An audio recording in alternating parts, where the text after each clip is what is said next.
Get this thing working.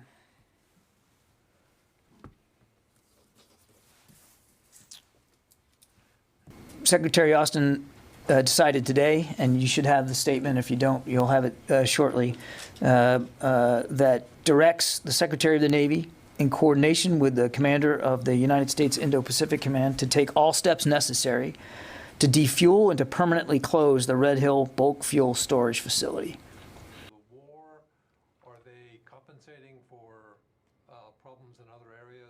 We are committed to mitigating the impacts of the November incident, and we are restoring safe drinking water to all affected residents and providing best-in-class sampling and testing to ensure the continued safety of the drinking water. And finally, we're going to complete environmental mitigation efforts for the Red Hill drinking water well and any other impacted areas, and continue to engage the community on land use.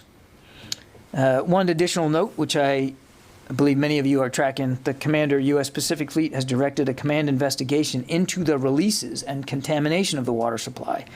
When that review is complete, the Navy will publicly release the report and continue to work closely with the Department of Health in Hawaii about pursuing follow-on actions. That work continues. To recruit Syrian fighters to fight in Ukraine. First of all, The Secretary is committed to doing this. He believes this is the right decision, not just for our national security, for a more distributed and dispersed fueling capability through the Indo-Pacific, but also for the environment, for our gracious hosts and neighbors in Hawaii, and of course for our military families. Issue of Polish MiG-29s too. Once we have prepared the site for defueling, and we know we can do that safely, we estimate that it'll probably take somewhere within 12 months or so to fully defuel and close it.